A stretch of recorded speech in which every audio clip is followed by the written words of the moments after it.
Então hoje nós estamos iniciando a nossa série de estudos sobre o livro de Eclesiastes. E esse livro ele é muito especial. Se você tem já assim alguma intimidade com a Bíblia, se já leu ela toda ou já leu bastante e leu Eclesiastes, você percebe que é um livro diferente dos outros. É um livro que, ao invés de te trazer, quem sabe, muito incentivo e aquela mensagem totalmente otimista e cheio de respostas e princípios, na verdade é um livro que te traz perguntas, te traz questões. Mas é um questionamento saudável e é um questionamento que nos conduz à vida, nos conduz à presença de Deus. Vamos ler então, o texto está no screen, ou você pode acompanhar na sua Bíblia. Eclesiastes capítulo 1, verso 1 ao 11, depois vamos ler também o verso 17. Palavra do pregador, filho de Davi, rei de Jerusalém. Vaidade de vaidades, diz o pregador. Tudo é vaidade. Que proveito tem o homem de todo o seu trabalho com que se afadiga debaixo do sol? Geração vai, geração vem, mas a terra permanece para sempre. Levanta-se o sol e põe-se o sol e volta ao seu lugar, onde nasce de novo. O vento vai para o sul, faz o seu giro para o norte, volve-se e revolve-se na sua carreira e retorna aos seus circuitos. Todos os rios correm para o mar, e o mar não se enche. Ao lugar para onde correm os rios, para lá tornam eles a correr. Todas as coisas são canseiras, tais que ninguém as pode exprimir.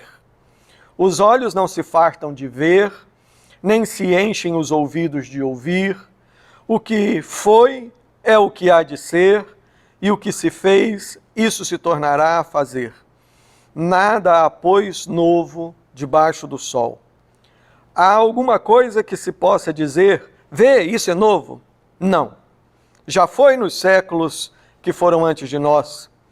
Já não há lembrança das coisas que precederam, e das coisas posteriores também não haverá memória entre os que hão de ouvir depois delas. O 17 diz, apliquei o coração a conhecer a sabedoria e a saber o que é loucura e o que é estultícia, e vim a saber que isto é correr atrás do vento. Então veja, uma das melhores maneiras de se começar um diálogo, uma das melhores maneiras para você começar um texto, um livro, é através de uma pergunta. Quando você começa a ler um livro e parece que as páginas não estão exigindo muito da sua mente, o livro simplesmente já está colocando tudo mastigado, possivelmente, talvez você terá dificuldade de seguir o livro até o final. Mas se você começa a ler alguma coisa e desde o início isto já te coloca diante de uma pergunta, e a pergunta te faz trabalhar com as suas dúvidas, com aquela que é a questão ou as questões realmente importantes. Quando o livro começa dessa maneira, isso te atrai. Se você for pensar até num texto mais técnico, como um artigo científico, é a mesma coisa. O início, a introdução do trabalho necessariamente tem que ser a pergunta, né? A problematização. O que você vai querer responder durante ele? E aqui nós temos o livro de Eclesiastes, que inicia da mesma maneira. Versículo 3. Que proveito tem o homem de todo o seu trabalho com que se afatiga debaixo do sol? Ponto de interrogação. Essa é a pergunta. Essa é a pergunta que a Bíblia coloca diante de nós. E é uma pergunta que nos causa desconforto.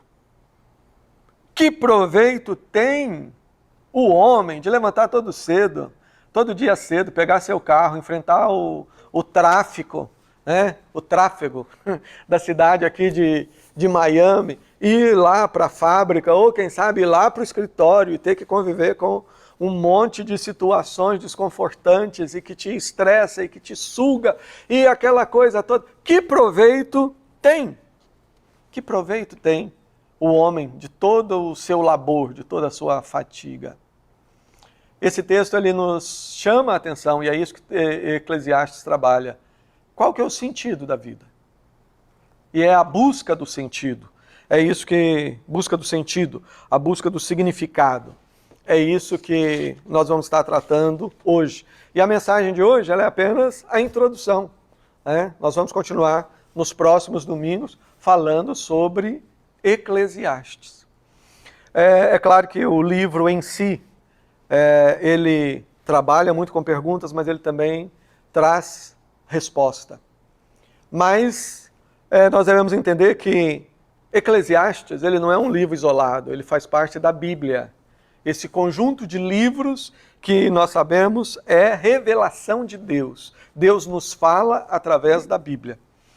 Então, quando você estiver estudando Eclesiastes, presta bem atenção, entenda o questionamento, se exponha a ele e não se preocupe se no próprio livro você não tiver todas as respostas que você quer.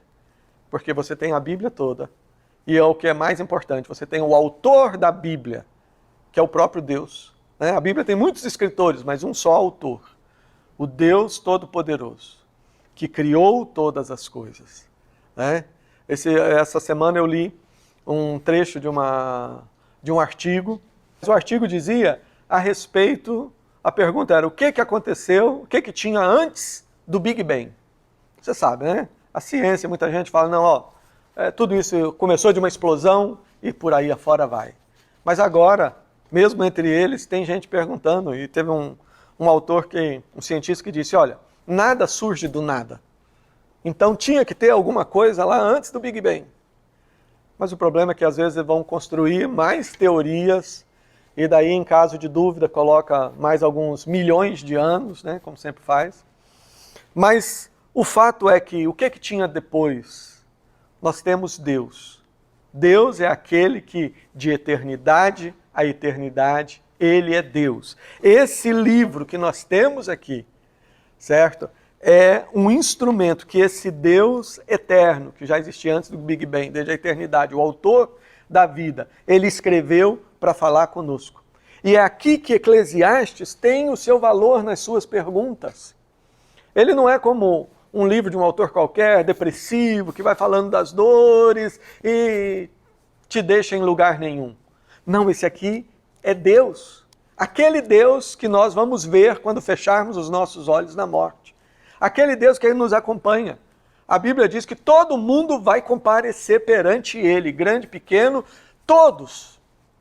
A mensagem de Eclesiastes, a reflexão que a Bíblia nos dá, ela é importante. E nós vamos estar vendo isso na continuidade hoje. E como eu falei, eu convido vocês para que nos acompanhem, esteja conosco, aqui na Igreja Granada e também através das plataformas digitais, estejam acompanhando. Vamos buscar em Eclesiastes e ver como responder essa questão tão importante. Primeiramente, nós destacamos aqui a introdução que nós temos no versículo 1, e essa introdução nos mostra o autor. Diz, a palavra do pregador, filho de Davi, rei de Jerusalém. O próprio texto, e depois, a partir do versículo 12, nos dá todas as indicações que aqui quem está falando é o rei Salomão. Aquele que foi abençoado por Deus com uma inteligência e uma sabedoria inigualáveis. Então, ele se apresenta aqui como aquele que está fazendo essa reflexão. E isso é, assim, algo interessante de se destacar, porque muitas vezes nós pensamos que a nossa falta de significado na vida é por causa das nossas limitações. Eu não tenho sentido na vida porque os meus relacionamentos são limitados. Eu sou limitado. Eu não tenho todo o dinheiro que eu queria, eu não moro onde eu queria. Enfim, não tenho o carro que eu queria. Não. Nós colocamos as nossas frustrações exatamente naquilo que nos falta.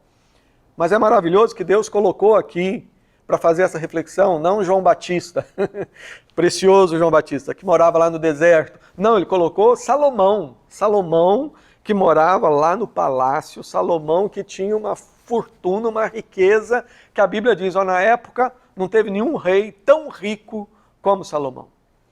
E ser rico naquele tempo não era ter moeda digital, era ter ouro, né? O real deal. Era ouro, prata, riquíssimo. E é ele que está falando que em nada ele tem encontrado significado e nos leva nesse questionamento. A palavra aqui, pregador, eu não sei se pregador seria a melhor das traduções. Essa aqui é uma palavra hebraica, kohelet, e kohelet significa basicamente aquele que reúne o grupo para ensinar, aquele que reúne o grupo para levá-los a refletir. E é por isso que em algumas traduções, kohelet é traduzido como mestre. Né? Mas eu particularmente, se eu tivesse que escolher uma palavra, né, talvez eu colocasse aqui o pensador. Né? O pensador. É claro, você não consegue ser pregador, pelo menos você não consegue ser um pregador sem ser um pensador. Né? Você não consegue ser um professor sem usar a mente. Mas aqui a ideia do pensador me remete à ideia do professor filósofo. Aquela pessoa que busca o conhecimento, ama o conhecimento e tem como missão levar outros a ter a mesma experiência de pensar. Não é simplesmente aquele que reparte o conhecimento e se mantém como sendo o dono do conhecimento. Não, é aquele que ajuda as pessoas a refletir. Então, Kohelet, aqui o pensador, ele instiga a mente dos seus ouvintes, dos seus leitores. E ele usa um processo que é perguntas, mas não simplesmente simples perguntas, mas aquelas perguntas que te conduzem ao desconforto. Aquelas perguntas que te levam a pensar sobre as coisas que normalmente você não se anima a pensar. Ele te leva a pensar até mesmo sobre coisas deprimentes. Mas ele faz isso num processo de desconstrução.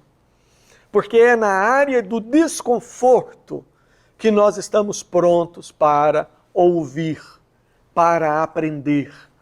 E, na verdade, quando eu olho aqui para o pensador ou o pregador de Eclesiastes, eu vejo que ele usava aqui algo que vários séculos depois os gregos elaboraram, principalmente o filósofo Sócrates, e ele desenvolveu a técnica chamada maêutica. A palavra maêutica significa obstetrícia, ou seja, é o trabalho da parteira. E Sócrates usava essa palavra porque a mãe de Sócrates era parteira. E ele próprio dizia que também ele o era. Mas Sócrates dizia, só que eu não sou parteira lá de ajudar no parto de bebês, mas eu sou uma parteira que ajuda no parto das ideias. Porque, pensa bem, aquilo que você vive, aquilo que nós vivemos, são coisas que fecundam a nossa mente. Há momentos que a nossa mente está grávida, por causa das coisas que nós estamos vivendo, de situações, mas o problema é que o processo do nascimento das ideias não é, logicamente, tão certo como o nascimento de um bebê, que é só a questão de cumprir os meses e pronto. Então, Sócrates dizia que a tarefa dele era ajudar as pessoas a pensarem. Era ajudar nesse parto, era retirar das pessoas o conhecimento. E qual que era o instrumento dele? Basicamente, o diálogo por meio de perguntas. Perguntas que vão colocando a pessoa, como eu falei, na zona de desconforto. Não perguntas superficiais, mas perguntas que pegam o cerne, o coração da situação. É isso que Eclesiastes faz. É isso que Eclesiastes faz. E é importante, quando você lê Eclesiastes, você saber que é isso que está acontecendo. Certo? Por exemplo, há uma passagem onde o pregador vai falar, o homem é igual a um cão. O cão morre e acabou, o homem também. Ou seja, você nunca vai pegar esse texto e querer fazer dele uma doutrina, dizer, ó, a Bíblia ensina que a vida eu sou igual a um animal. Não. Lembre-se, é um personagem, é um pensador que está usando aquela frase no meio de um processo. E esse processo é te colocar diante da realidade. Por mais dura, por mais nua, por mais crua que seja, mas te colocar diante da realidade de uma forma positiva. E é por isso que ele já começa com a grande pergunta que vai permear todo o livro. Que proveito tem o homem do seu trabalho que se afadiga debaixo do sol? Que proveito nós temos de todo o nosso esforço? Seja trabalhar para pagar as contas, seja trabalhar no sentido de estudar e acumular conhecimento, seja o de trabalhar para ter um patrimônio. Qual o proveito? Qual o sentido disso tudo? Eu me lembro que quando adolescente ainda, a vida estava toda ainda por se cumprir, então a gente tinha tantos planos, tantos sonhos, então havia aquela coisa de estudar, de constituir família, de isso. Havia algumas pessoas que, principalmente no início do meu casamento, eu olhava para eles falando, ó, isso aqui é um modelo. Eram pessoas que estavam sendo bem-sucedidas na vida financeira e fazendo diferentes formas de business, né, de trabalho. Mas os anos passaram e eu pude ver, no caso eu tenho em mente duas pessoas específicas, eu pude ver como que elas cresceram, como que puderam ter patrimônio e como puderam ter assim, uma posição de destaque nas cidades onde viviam, e ver que isso não trouxe sabedoria, nem conforto, nem realização. E eu pude ver também quando chegou o momento deles fecharem os olhos e serem enterrados, o tempo da morte. E eu fiquei pensando, que proveito tem todo esse trabalho? É isso que Eclesiastes está nos ajudando a pensar, é isso que esse pregador, Kohelet, em hebraico, ele nos coloca. Pois bem, e é esse homem, esse é o primeiro momento que nós devemos entender aqui, é que nós temos alguém que está com essa técnica nos empurrando para pensar, para refletir sobre isso. Qual é o sentido da vida? Essa busca de sentido, essa busca de significado. E ele diz, vaidade de vaidades, diz o pregador, vaidade, tudo é vaidade. Essa palavra, vaidade, ela vai aparecer em torno de 38 vezes no livro de Eclesiastes. E é muito interessante porque na Bíblia em hebraico toda, ela vai aparecer em torno de 70. E nesse que é um livro tão pequenininho, 38 das ocorrências. Mas aqui nós temos a palavra em hebraico, que é traduzida aqui por vaidade, nessa versão que eu estou lendo, é a palavra hevel. H-E-V-E-L. Hevel. E a tradução, o significado de hevel, nos chama a atenção para esse aspecto que ele coloca aqui, mas hevel significa basicamente fumaça, vapor. E quando ele está falando aqui, ó, tudo é fumaça, tudo é vapor, há algumas traduções que traduzem como essa palavra por sem significado. Em inglês é meaningless, meaningless, ou seja, não tem sentido, não tem sentido. É como se ele estivesse falando aqui, não tem sentido, não tem sentido. O pregador diz, não tem sentido, tudo não tem sentido.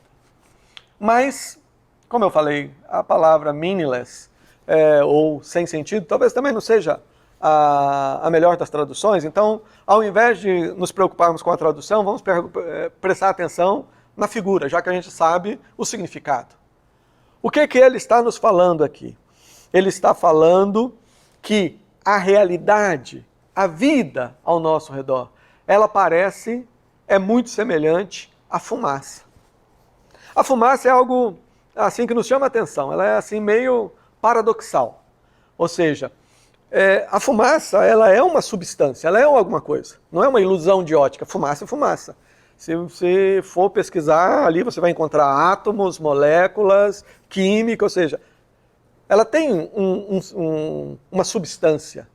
Mas só que quando você tenta pegar a fumaça, você não pega nada na mão. A fumaça também ela tem, eu diria assim, uma certa beleza. Né? Aqui, só para facilitar o exemplo, vamos lembrar que nuvens, né? As nuvens, elas são uma forma de fumaça, né? De vapor.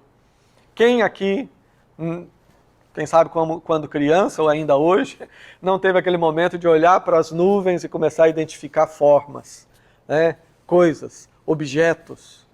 Ou seja, a fumaça ela tem a sua beleza, mas ela é uma beleza, uma coisa que ela não permanece.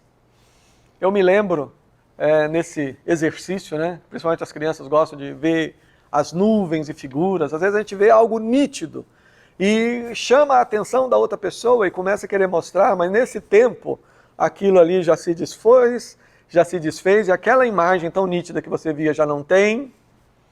E é isso que o pregador está falando. A vida, ela é como a fumaça, ela é como o vapor, é um vento, é um sopro. É algo que está ali, é algo que nós vemos, mas é algo que nós não conseguimos segurar. E o livro todo ele vai falar disso. Salomão ele vai falar das experiências dele, como aquele que teve propriedade, teve poder, conquistou o que todo mundo gostaria de conquistar. Ele não foi um rei, ele foi o rei. Né? E ele coloca, né, que tudo é vaidade.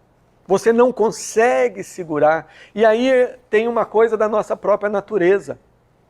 Eclesiastes também vai falar que Deus nos criou e Ele colocou a eternidade dentro de nós. Deus colocou a eternidade. É por isso que nós buscamos algo mais. Nós buscamos algo mais, certo? Algo que nos preencha. E o que acontece quando ele fala que a vida é vaidade aqui, tudo que nós fazemos, seja carreira, seja profissão, seja o que for que você puder colocar na sua lista, é semelhante à fumaça, é algo que você vai buscar, você vai pegar, você vai investir a sua vida e de repente você vai ver que aquilo escapou pelos dedos e não trouxe satisfação. Satisfação. Isso me traz à memória algumas músicas.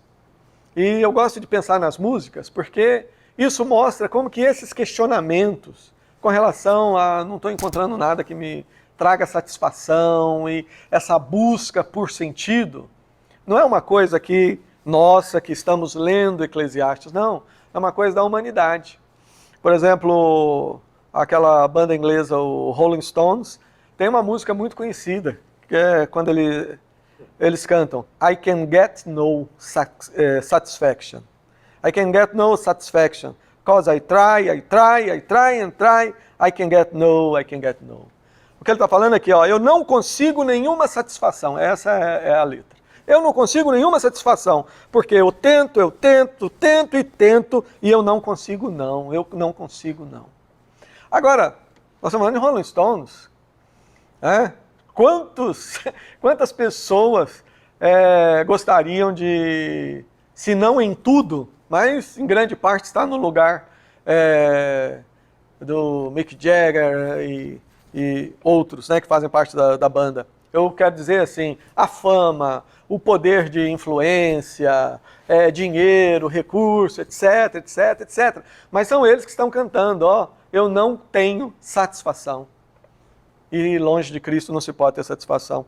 Tem uma outra banda conhecida, é o U2, que tem outra música famosa que diz But I still haven't found what I'm looking for. Mas eu ainda não encontrei o que eu procuro. E a música, ele vai falando, né? Ó, eu escalei montanhas, eu corri campos para estar com você, eu tenho feito todas as coisas, eu escalei muralhas, e as muralhas da cidade, etc. Mas eu ainda não encontrei o que eu procuro. E a música vai depois, a mesma coisa falando. E o refrão é esse. But I still haven't found what I'm looking for. Mas eu ainda não encontrei. Veja só, no caso do YouTube é interessante porque a gente sabe, né, por vídeos e tudo mais, o testemunho de fé do Bonovox, né? Que foi, aí ele é cristão e tem um testemunho muito interessante. Mas por que que uma canção faz sucesso? A música faz sucesso porque ela ressoa na mente e no coração das pessoas. Se a pessoa fizer uma música tola sobre uma coisa qualquer, isso não vai fazer sucesso.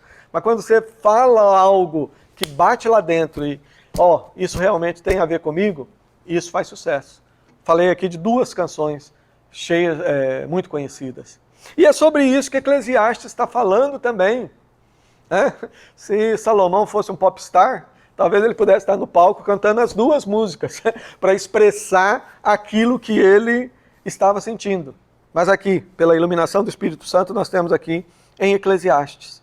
Ou seja, quando ele fala vaidade, vaidade, ele está falando que a vida, as coisas, por si só, elas não satisfazem. É um problema muito sério quando a pessoa ela pega Deus e coloca Deus não como Deus, mas coloca como um elemento. Uma coisa qualquer que pode ser comparado a outras e passa a vida correndo atrás da fumaça. O que acontece é que não vai encontrar satisfação. Satisfação. Agora, como eu disse, Eclesiastes ele não é só essa carga de questionamento nos apertando, mas ele tem, ao longo da sua exposição, Eclesiastes também nos traz verdades preciosas. Ao final ele diz, lembra-te do teu Criador nos dias da tua mocidade, antes que cheguem os maus dias e os anos nos quais venha falar, não tenho neles contentamento. E com isso que a Bíblia está falando através de Eclesiastes é que mesmo o mais jovem dos jovens pode ter satisfação, se ele buscar no lugar certo, no temor a Deus. Particularmente esse texto que eu mencionei há pouco, ele foi precioso para mim. Eu lembro de ter lido por mim mesmo, talvez eu tivesse 14, 15 anos, e pela misericórdia e graça de Deus eu levei a sério. E hoje eu já estou aqui, né? Já não sou tão jovem, né? Ainda sou bem jovem, mas eu olho, vejo que a vida passou como uma fumaça e passa, mas eu olho para aquele versículo e louvo a Deus, falando, Senhor, o Senhor é fiel, o Senhor é maravilhoso, aquilo que o Senhor promete, o Senhor cumpre. E é maravilhoso poder verem os anos chegando e ver o tempo se aproximando, aquele tempo de encontrar com o Criador, e o coração não está em desespero, angustiado, depressivo, porque desde a infância, desde o início de tudo, pela graça de Deus eu descobri a resposta do que é ter verdadeira satisfação na vida. E eu sei, é uma coisa pessoal, mas eu compartilho como ilustração até. E o texto aqui, ele usa uma outra expressão que é muito usada. Ele diz, que proveito tem o homem de todo o seu trabalho com que se afatiga debaixo do sol. Então essa expressão debaixo do sol, nós encontramos também 29 vezes aqui no livro de Eclesiastes. Encontramos também a expressão, algumas vezes, debaixo do céu, mas predominantemente é debaixo do sol.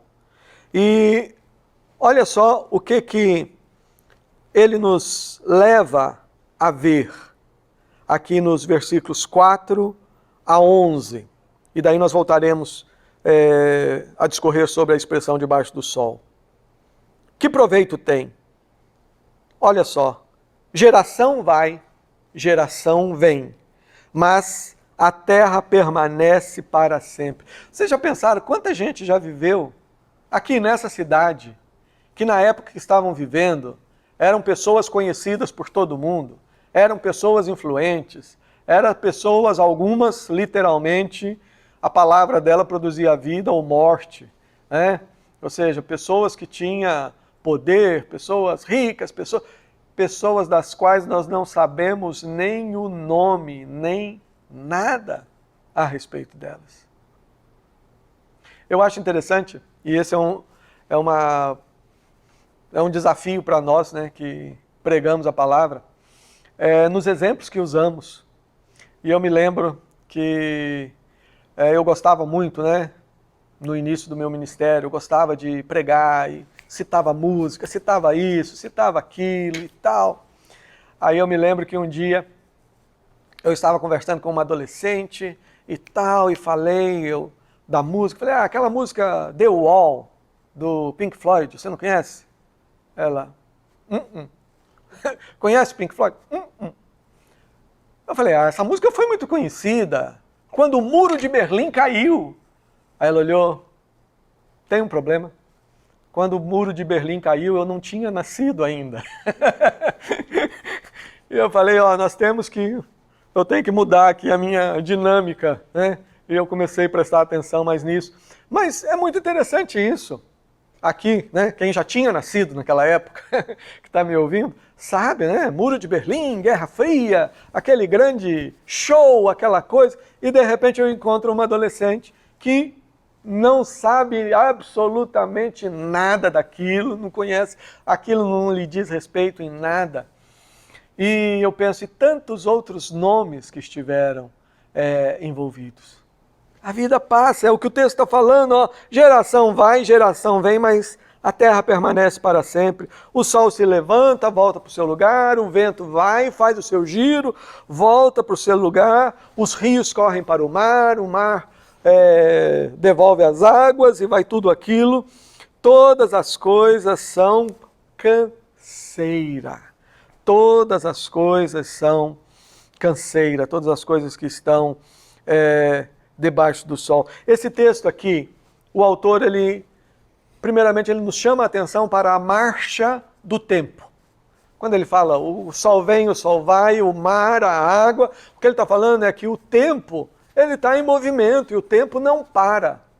A única hora que o tempo parou foi quando Josué pediu que Deus segurasse o sol, e eu creio que Deus segurou o universo inteiro naquele momento, só para mostrar que ele é Deus, mas o tempo não para. O tempo não para, não tem como. A gente faz de tudo, né? Deixa o cabelo crescer, corta o cabelo, deixa a barba, e pinta a barba, e faz uma coisa, e faz outra, e tal, mas isso é só diversão. O tempo não para. E nós não sabemos quanto tempo nós temos. Jesus falou, não tem ansiedade que seja que vai fazer com que a sua vida aumente 1 minuto sequer. E ele está falando aqui o tempo. O tempo corre, o tempo vai, o tempo vai. Se você fizer as coisas, o tempo vai, se não fizer, o tempo vai. E ele acaba também nos chamando a atenção aqui para um outro problema, uma outra questão, uma outra realidade. Todo mundo vai morrer. Todo mundo vai morrer. Ou seja, nós sabemos, né, terá uma geração, quando Jesus voltar, que vai ser transformada. Mas tirando eles, a regra para todo mundo vai experimentar a morte.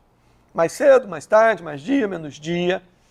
E a morte, ela é aquele elemento que torna iguais todas as pessoas. Se a pessoa é muito sábia, a morte vem. Se ele é um tolo, a morte vem. Se ele é muito rico, a morte vem. Se ele é uma pessoa que lutou com dificuldades, a morte vem. Ele é ancião, a morte vem. Alguns mal nasceram e a morte já veio. A morte, ela vem. A vida, ela tem uma finitude nesse momento.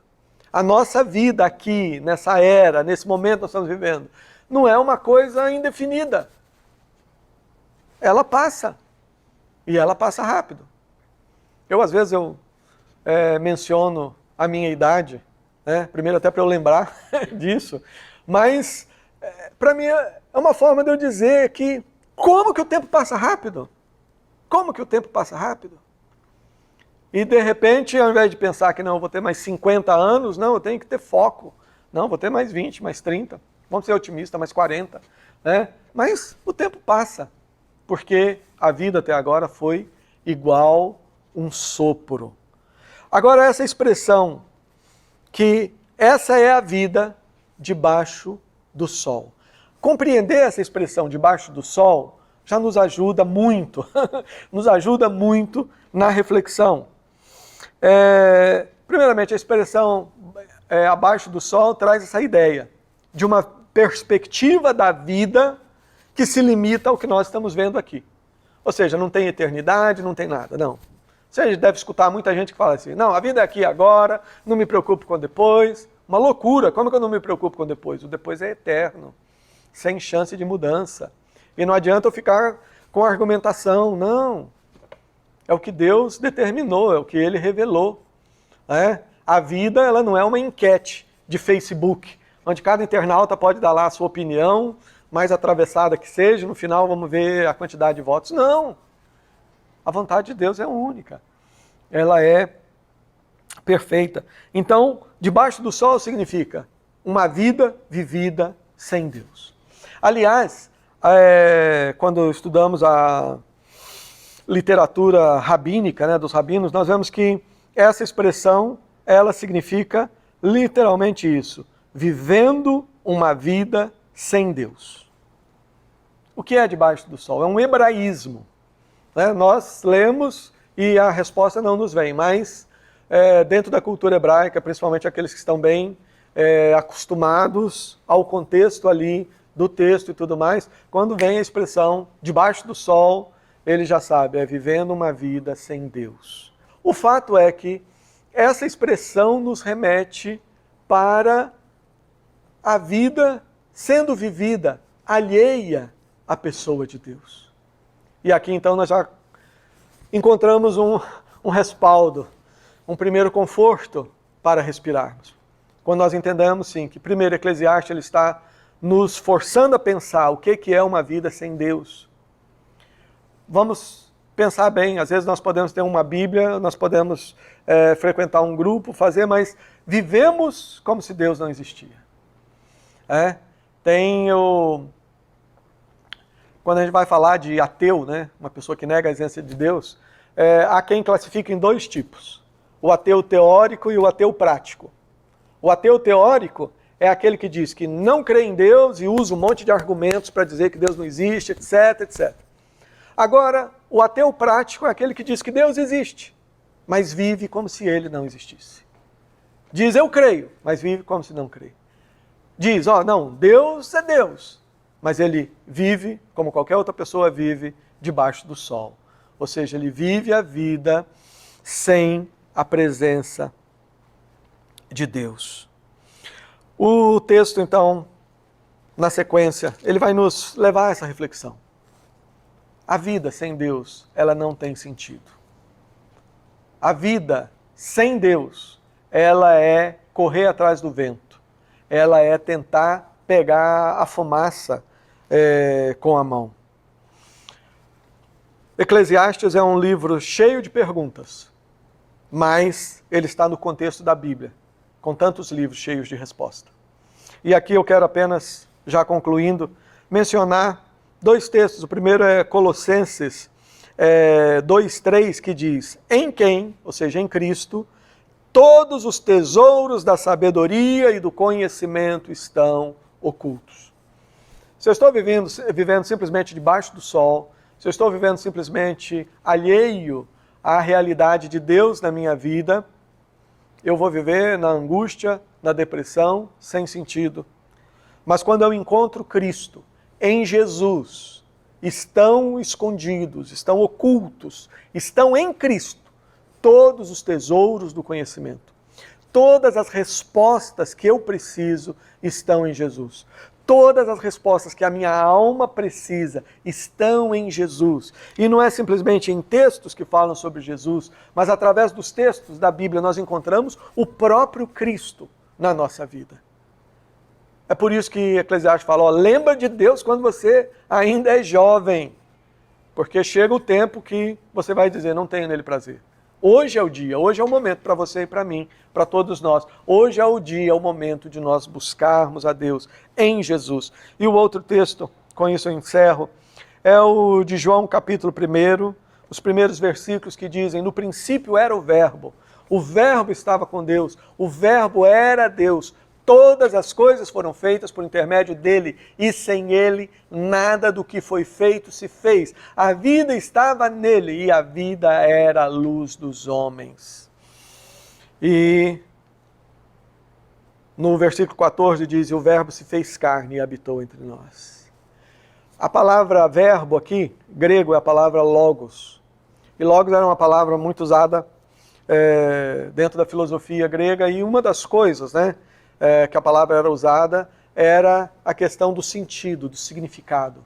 Quando alguém num discurso ele mencionava o logos, ele estava querendo remeter todos os ouvintes ao ponto central, ao significado, àquilo que importa. E João aqui, conhecedor que era da cultura grega, ele usa essa palavra. Jesus é o logos. É nele que está o sentido.